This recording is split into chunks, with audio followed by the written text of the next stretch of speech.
Yeah, we have, the person is dead here. Okay, get me the address, please. Okay, I'm working on it. Concentrate on that. And the people are just distraught. I understand that they are distraught, but... I'm working on it. Paisley Park. We're at Paisley Park.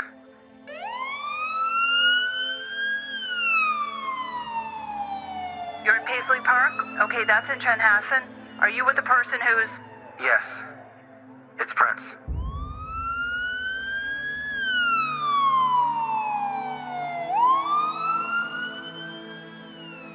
And CNN has now confirmed that the artist Prince is dead. He was found in his elevator, unresponsive, in his compound, Paisley Park in Minneapolis. The number of songs, 7-time Grammy winner, 30 nominations, the number of songs that have touched people's lives throughout his entire career. This is going to be very, very hard news to take. In recent times, music lovers have been confounded with the tragic and shocking news that some of their most beloved stars had passed away in controversial circumstances. The music world has again been stunned by the sudden and tragic news that Prince, the legendary musician, died at his home in Minneapolis at the age of just 57. He was supposed to live till he was in his 90s, you know, doing concerts and joy. I mean, he just is all about joy, and he brings so much joy to so many people. He loved to connect with you through the music. I mean, the Prince fans, all of the Prince fans, they know what I'm talking about. Everybody feels like they have. If you are a Prince fan, you feel like he has spoken to you. He's known worldwide, but he is a Minnesotan, and we're all from Minnesota, and when you lose one of our own, just like Kirby Puckett, you gotta show up and show respect. He put everything he had into the music, everything. I mean, he lived at his studio, so, I mean, he just put everything that he had into it, and he took stories from people's lives, from his own experiences in life, and put it into his music, and I think that's why the world just related to him, not so much as just a black artist, but as an artist in general. I mean, he had one of the, this is the most, you see all these people together, and they are all united together to come pay their respects. I think the world's gonna take a break from all the stuff that's been going on and just remember somebody that deserves it and has been there for everybody. I mean, he did a lot of children's events, a lot of, disability events, and, he just put everything back into the community. He used to just pop up at the Chanhassen Theater, and he would pop up at the McDonald's. He loved McDonald's. So I think just a little break for everybody, for all the hate that's out there right now, to just reflect on this time.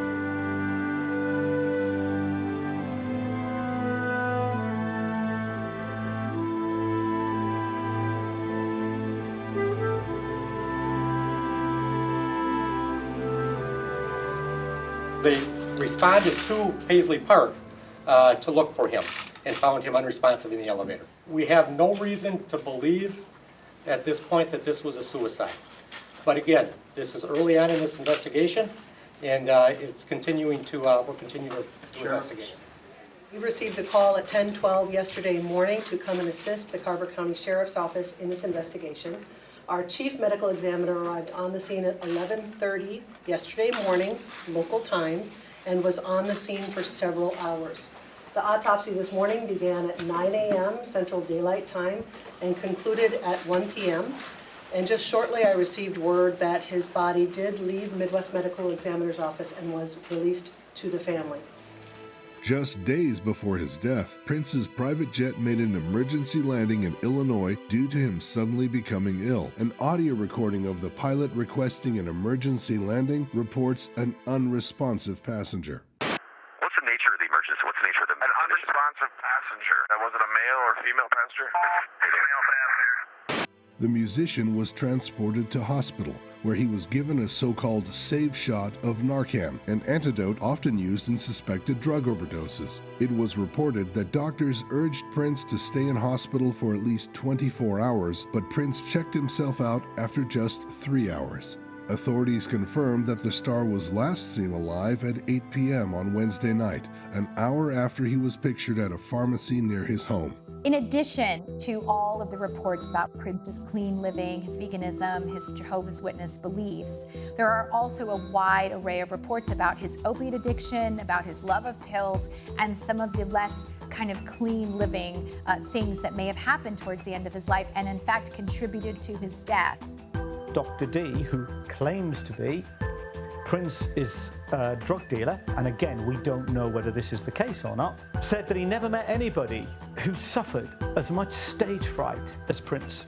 And this ties in to the narcissism that was at the heart of his personality. The man who, on the one hand, has to be bigger, greater, and grander than the rest, carries that private vulnerability, that naked, raw insecurity, which is part of the drive that makes him perform. The man who, on the one hand, is too frightened to go on stage, yet when he's on stage, he's too obsessive, too driven to come off it. That combination is toxic as well as responsible for the work of so many great artists. And perhaps that's what artists like Prince, that's the price they pay for the creativity. It's the Faustian pact, if you want, that they make. Give me my creativity, give me my art, and I will give you my life.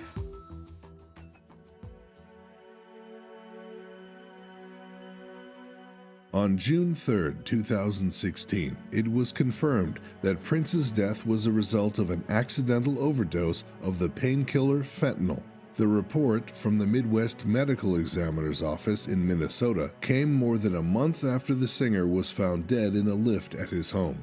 According to the autopsy report, Prince self-administered fentanyl, an opioid many times more powerful than heroin.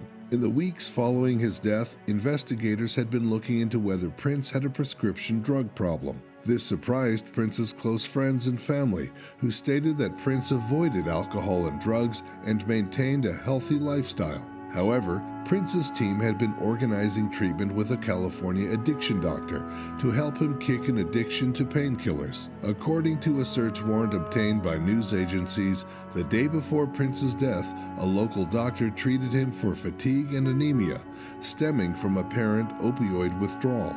For weeks, the world media speculated about the cause of Prince's death. Now that we know the truth, Prince's musical legacy can live on without being shrouded in the mystery of his sudden passing.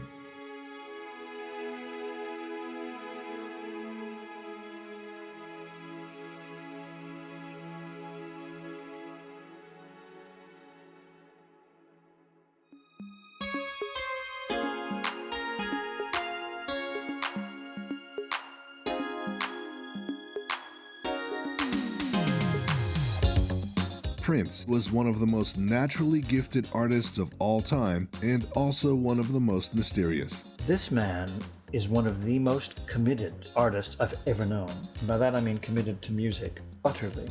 And he was able to do almost everything. In the 80s, at a time when other megastars such as Michael Jackson, Bruce Springsteen, and Madonna were delivering an album every 3 years or so, Prince remained prolific to an almost inhuman degree. To say that he was prolific would be an understatement. His genius was unrestrained, it was unstoppable. He wrote his first song when he was, I think, 7 years old, and he went on to sell over 100 million albums, 100 million albums. He became one of the most iconic artists of all time. He contributed to fashion, he contributed to film, he contributed to music. But the one constant in his life that sustained him and sustained his creativity was his work ethic.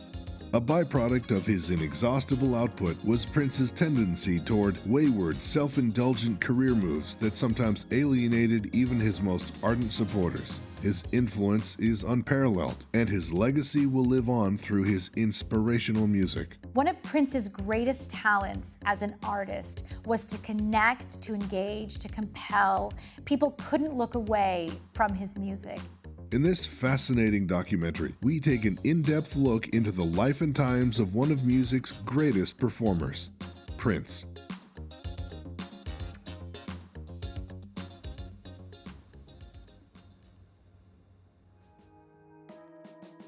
In a 1999 BET Tonight interview, Prince, famously said that that he got into music and he got into doing what he does because he loved playing, you know, jumping off pianos, as he says in the interview.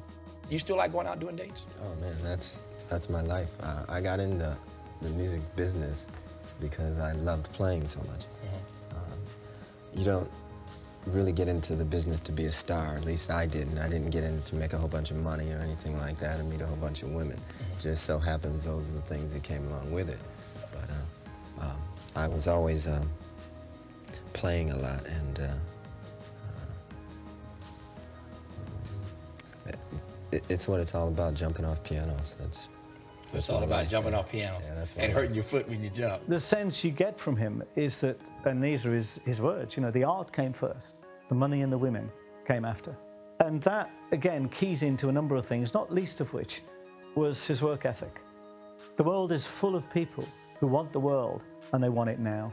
They want the money, they want the women, they want the sex, they want the fame, they want the adoration, but they don't put the time or the effort, and they don't have the kind of intense passion for their art that Prince did.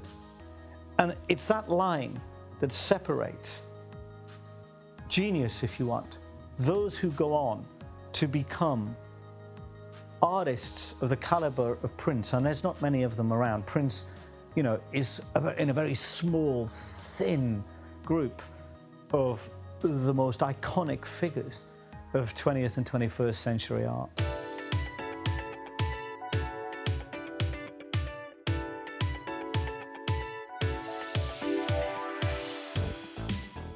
Prince arrived on the scene in the late 70s, and it didn't take long for him to upend the music world with his startling music and arresting demeanor. He rewrote the rulebook, forging a synthesis of black funk and white rock that served as a blueprint for cutting-edge music in the 80s. Prince made dance music that rocked and rock music that had a bristling, funky backbone. One of the things that Prince will always be remembered for is the way that he could change genre of music absolutely fluently, whether it was pop or rock or funk or R&B. And he didn't just do it album to album. He would change completely the style of music from song to song on an album. So what was so revolutionary about this man is that he was completely fluent across a wide range of styles of music, and he loved to fuse them together in different ways and experiment in a way that no one really did to that degree before or since. From the beginning, Prince and his music were androgynous, sexy, and provocative. His colorful image and revolutionary music made Prince a figure comparable in paradigm-shifting impact to Little Richard, James Brown, and Jimi Hendrix. Not only did he release a series of groundbreaking albums, he toured frequently, produced albums, and wrote songs for many other artists, and recorded hundreds of songs that still lie unreleased in his vaults. With each album he released, Prince showed remarkable stylistic growth and musical diversity, constantly experimenting with different sounds, textures, and genres. Occasionally, his music was inconsistent, in part because of his eclecticism, but his experiments frequently succeeded. No other contemporary artist blended so many diverse styles into a cohesive whole. Purple Rain, Around the World in a Day, Batman, and Diamonds and Pearls have sold more than 2 million copies apiece. Purple Rain alone sold 13 million copies and topped the album charts for nearly half a year at the height of Prince's reign in the mid-80s.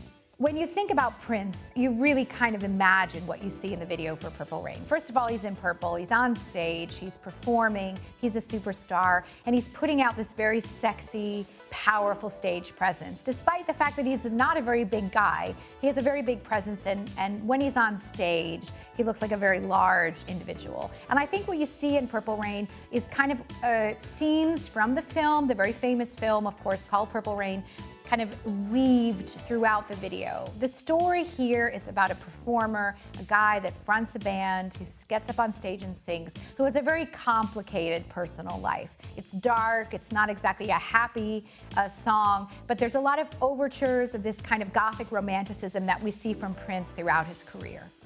Purple rain, purple rain.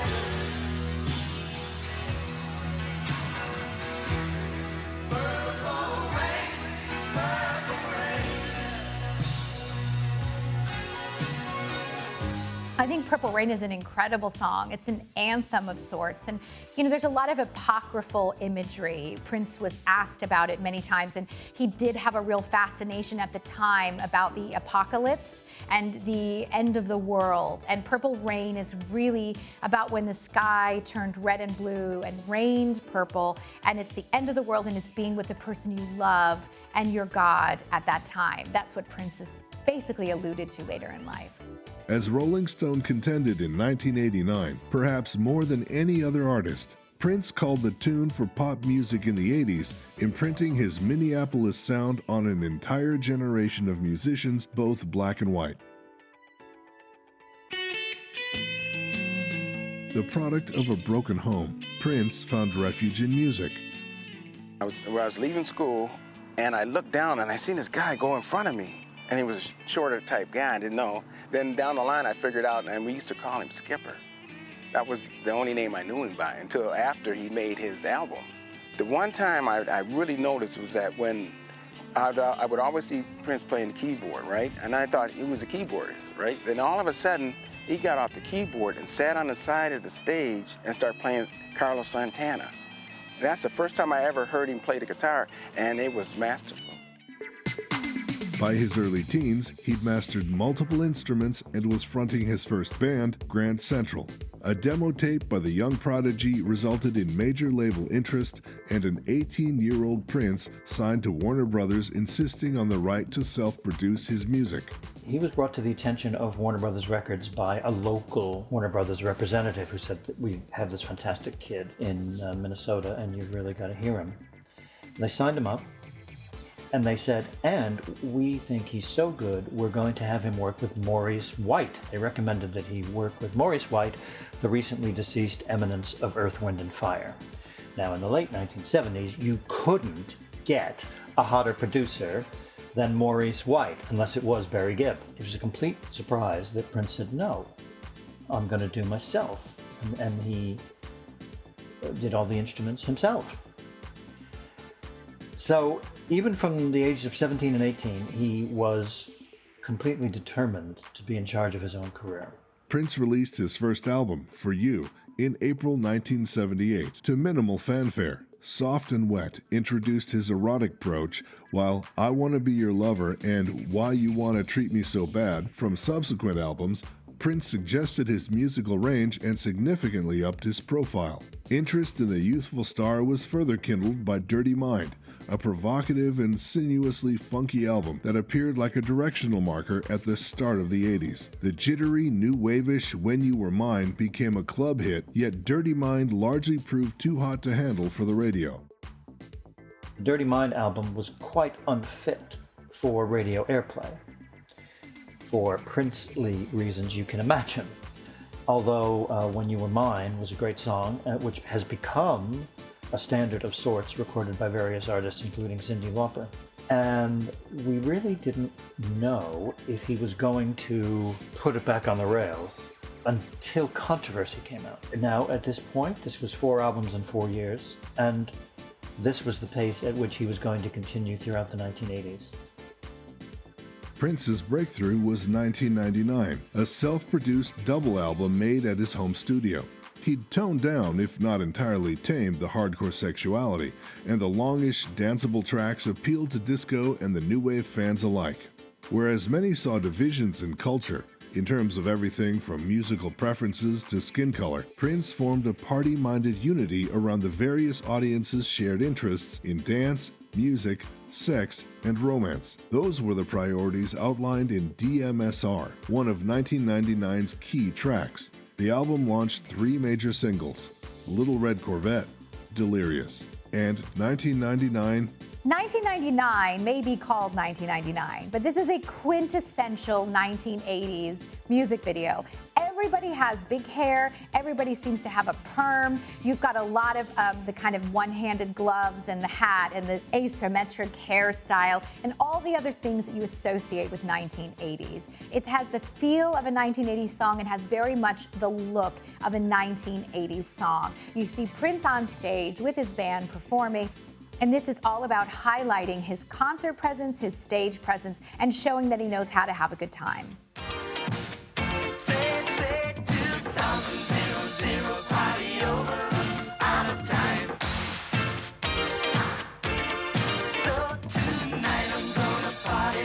since 1999. He was very much a trailblazer in so many respects. His video for Little Red Corvette, for instance, that, along with Michael Jackson's Billie Jean, paved the way for black artists to be represented on MTV. Where he could innovate, he would always just want to push the boundaries. And that's the sign of a great artist.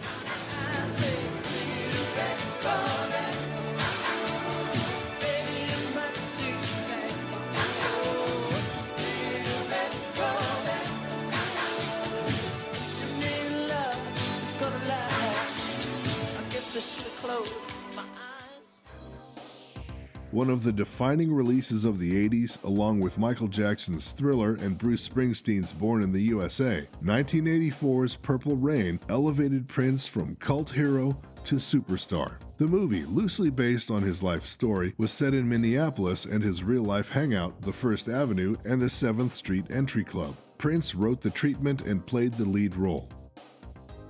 The film grossed $80 million, and the album, which won Prince an Oscar for Best Soundtrack, rained hits for a year.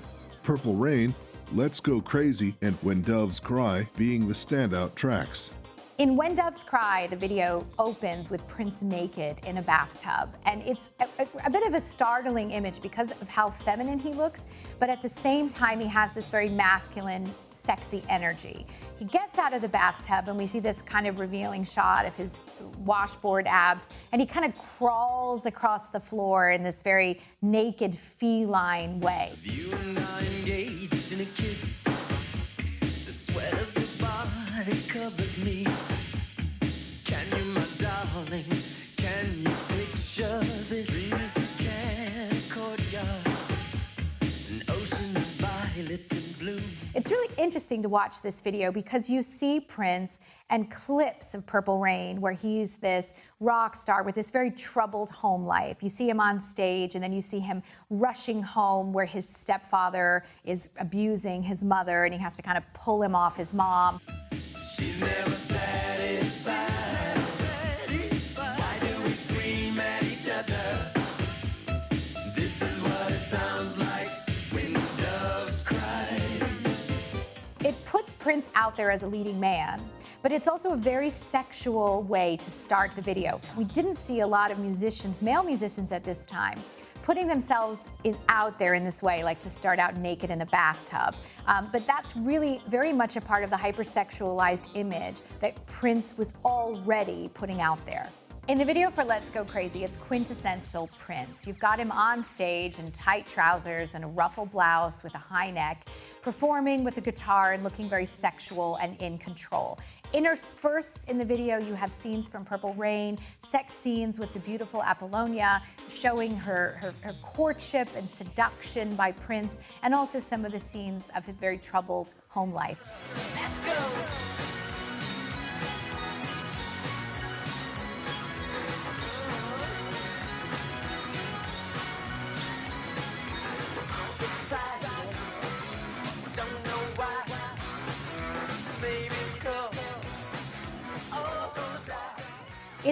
It's a long music video and it feels very much like an advertisement or trailer for the film. For any other artist, Purple Rain would have been a hard act to follow, but Prince already had another album in the works, Around the World in a Day. A tour de force of psychedelic soul released in 1985, it became his second consecutive #1 album, and the first to appear on his own Paisley Park label. With Prince Mania in full effect, the album generated 2 more top 10 hits, Raspberry Beret and Pop Life. Even a bad film, Under the Cherry Moon, Prince's first real miscue, couldn't halt his momentum, as the accompanying soundtrack, Parade, included the classic Kiss, his third #1 single. In the video for Kiss, we see Prince in this very sexy 2-piece outfit. The top almost looks like a woman's exercise midriff top, and he's wearing like black lycra leggings. It's a very feminine, androgynous look for Prince.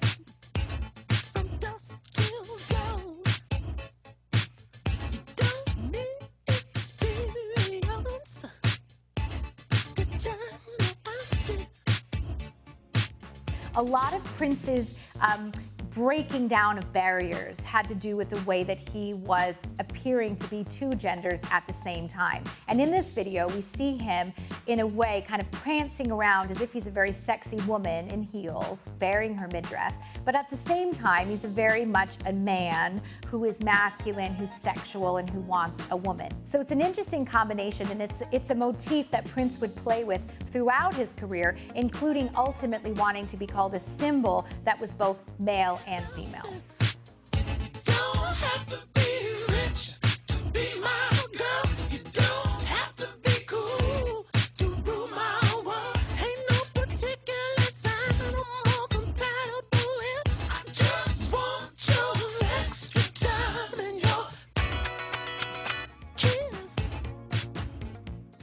Prince hit an artistic peak with Sign of the Times in 1987. Sign of the Times was Prince's most musically expansive and lyrically incisive album. Sign of the Times was the first pop hit to make reference to AIDS, the disease of the 1980s.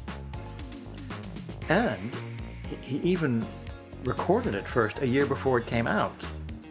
But even after that year's wait, which nobody knew was a wait, it still was a breakthrough. That's how ahead of the times he was.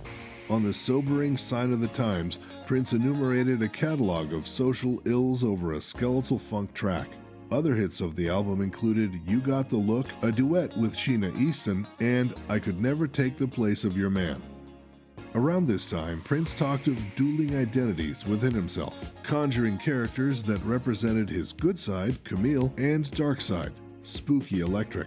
The latter had its say on the Black Album, a controversial, hardcore set that was aborted shortly before its intended release. In its place came Love Sexy, which contained the terrific Alphabet Street. Commercially, Prince found himself back on top in 1989 with his soundtrack to the first Batman movie. Prince's dense, tangled funk meshed with film producer Tim Burton's dark gothic vision and resulted in the album Batman and single Bat Dance shooting to the top of the charts. That was so audacious when you think about it. Tim Burton, with that film, A, giving Jack Nicholson basically co-lead as the Joker, but B, just saying to Prince, give me a soundtrack. And it was fantastic. #1 single, Bat Dance. A year later, Prince made another of his own movies, Graffiti Bridge. Although it was panned, the double album soundtrack was compelling, particularly the impassioned Thieves in the Temple. In the early 90s, Prince assembled a backing band, the New Power Generation. They debuted on Diamonds and Pearls, Prince's most accessible and hit-filled album since Purple Rain. Everything about it was elaborately conceived, including the holographic cover. The album returned Prince to radio with a string of funky, upbeat hits: Get Off, Diamond and Pearls, Money Don't Matter, Tonight, and Cream. The video for Cream is about as sexy as you would think it would be when it comes to the name of the song and the kind of performer that Prince is. You see him dressed in his full ruffle neck blouse and his tight pants and high heels, gyrating on the stage with very scantily clad women in kind of like bodysuits. At one point, he is humping the stage, he's prancing around, and it's a very hypersexual song.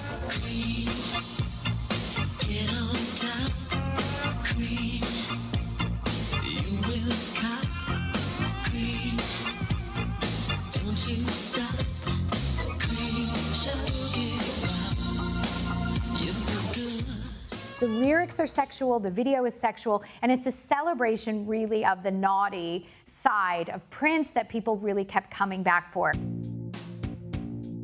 Diamond and Pearls would turn out to be Prince's biggest album of the 90s. It was followed in 1992 by an album that marked the first appearance of the symbol that Prince would formally adopt a year later as his name.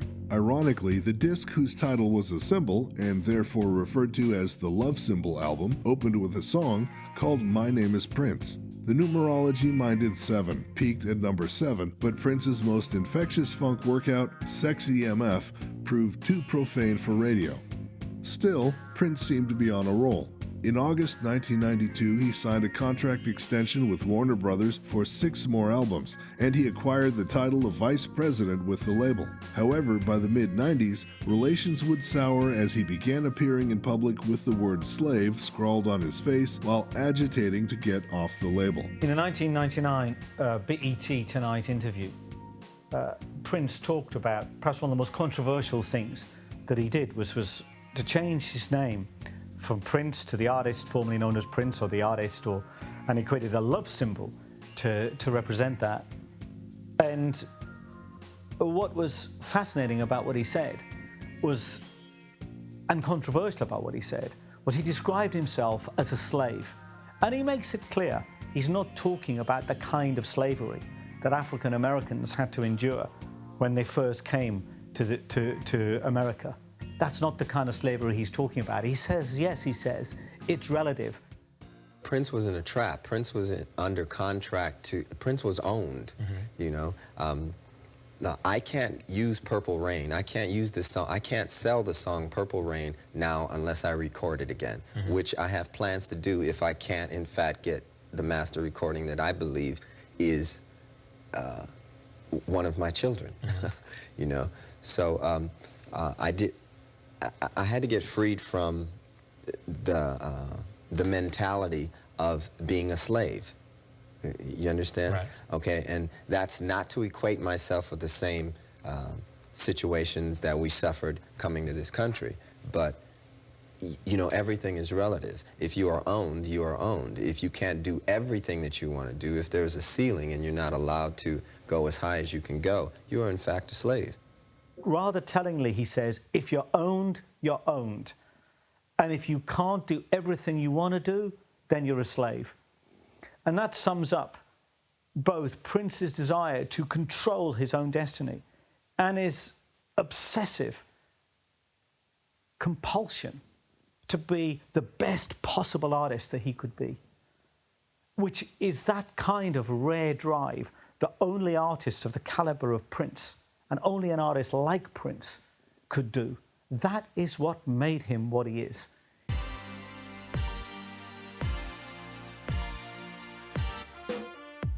In 1993, Prince launched an independent label, NPG Records, with a various artists compilation, 1-800-NEW FUNK. His next single, The Most Beautiful Girl in the World, which also appeared on NPG, marked a return to hit-making form. Prince's video for The Most Beautiful Girl in the World is one of his most romantic videos that he made in his career. It was the first song released on the album right after he changed his name to a symbol. And it was a different kind of Prince than we were used to seeing, because this was a Prince who was very much in love. The woman who inspired the song was his then fiancée, Mayte Garcia, who he ended up marrying shortly after he shot the video on Valentine's Day. The video is all about marriage. There's a beautiful bride, and Prince is standing there looking quite regal in red, and he's singing about this woman who is the most beautiful girl in the world. You don't see Prince gyrating, humping, getting naked, other things that you see on Prince videos. This video is romantic, it's a celebration of love, and it very much reflects the state of mind that Prince was in himself when he made this song. Could you be the most beautiful girl in the world? It's plain to see you're the reason that God made a girl.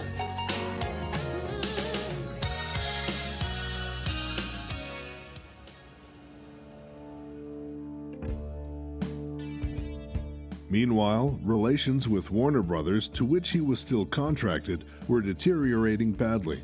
The release of the Gold Experience was delayed while he argued with the label. Disenchanted with what he saw as an unfairly one-sided relationship between label and artist that rendered the latter a slave, Prince was let out of his contract with Warner Brothers in 1996. His last album of new music for the label was Chaos and Disorder.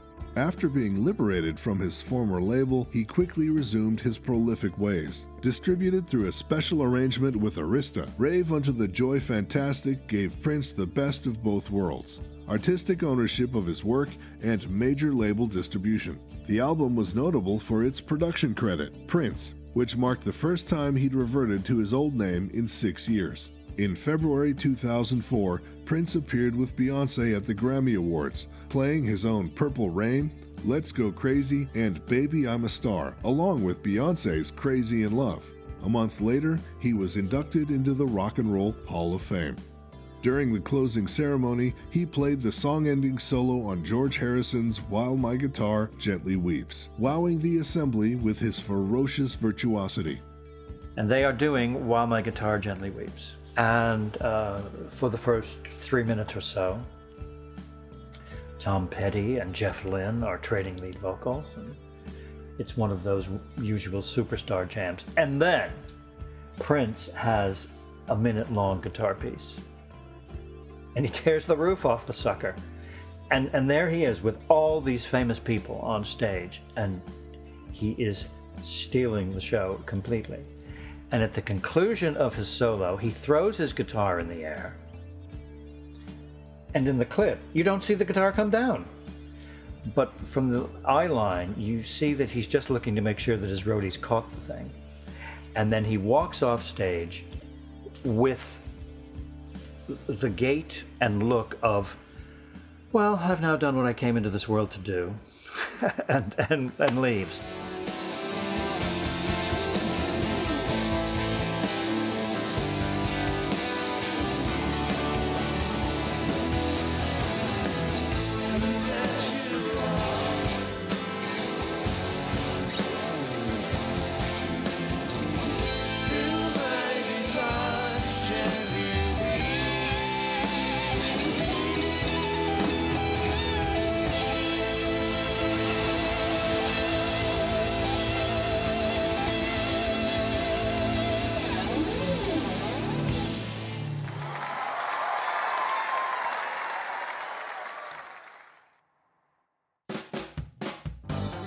Together, these performances made Prince the talk of pop music again. Something similar would occur when he played the 2007 Super Bowl halftime show. Prince's Super Bowl performance in 2007 is widely believed to be the best and greatest Super Bowl performance of all time. Critics absolutely were blown away by his stage presence and the magnificence of his performance. You have to picture the scene. It's in Miami and it is pouring rain. It's one of the only times it has poured rain at halftime in the Super Bowl in history, if not the only time.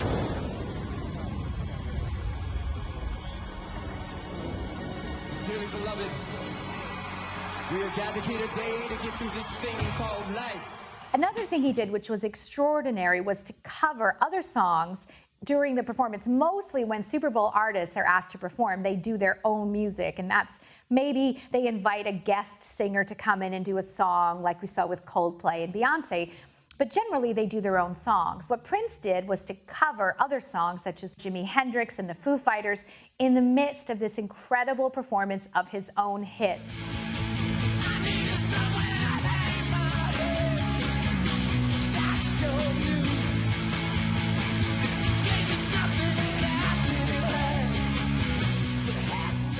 And everyone was incredibly excited to see Prince show up, standing outside, getting completely soaked, and yet didn't take away an ounce from the high-powered energy and sheer amazingness of his performance.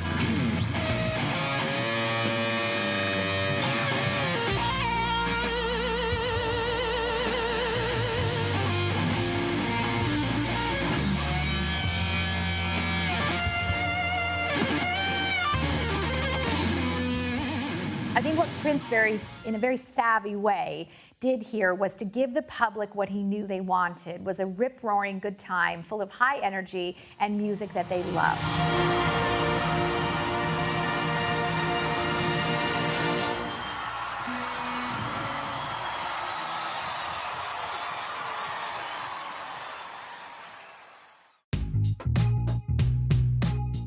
From mid-2010 through the end of 2012, Prince toured throughout Europe, America, Europe again, Canada, and Australia. During 2013, he released several singles, starting with Screwdriver and continuing with Breakfast Can Wait in the summer of that year. All this activity was a prelude to the spring announcement that Prince had re-signed to Warner Brothers Records, the label he had feuded with 20 years prior. As part of the deal, he wound up receiving the ownership of his master recording, and the label planned a reissue campaign that would begin with an expanded reissue of Purple Rain, roughly timed to celebrate its 30th anniversary.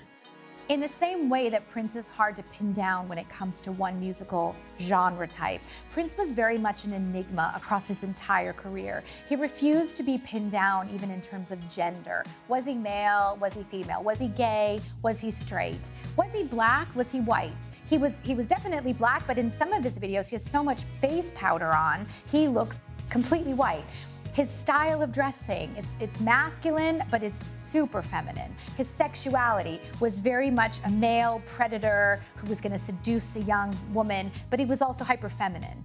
Prince was an enigma in that you couldn't really put your finger on who and what he was, and that was part of his appeal. There's a wonderful anecdote which was narrated by Prince's publicist, and they say that after a performance, he would make the band watch a video of the show they'd just performed. So they'd all sit backstage, and every time he spotted a bum note, he would berate the person who did it. That is what it meant to work for Prince. And whereas at times it could and was undoubtedly overbearing and relentless, that's just how you get better at stuff. And that's why Prince was an inspiration. You know, artists like that don't just happen overnight. They have to work at it. And that anecdote really sums up that obsessive, driven desire to just reach a pinnacle of creative achievement that no other artist had ever done. And you have to have that dynamic going on to perform as beautifully and to create as prolifically as an artist like Prince. Because there's one fact about perfectionists and narcissists, but particularly true of perfectionists, and the two are very closely linked, is that they can't ever be good enough. If you're a perfectionist, you never reach perfection. And you're always striving to do it. You want more and more and more and more. Let's just make this right, let's just make this right, but it's never good enough. You've always got to improve. And it's that narcissism, that perfectionism, and that incredible creative drive and work ethic that goes to make a genius like Prince. Since Prince's death, worldwide press have rhapsodied about Prince's otherworldly talents and profound impact on pop music. Here's a person who combined elements of James Brown with Jimi Hendrix and did it at the highest level of the world. And then in the meantime, was also controlling every single element of production of his music.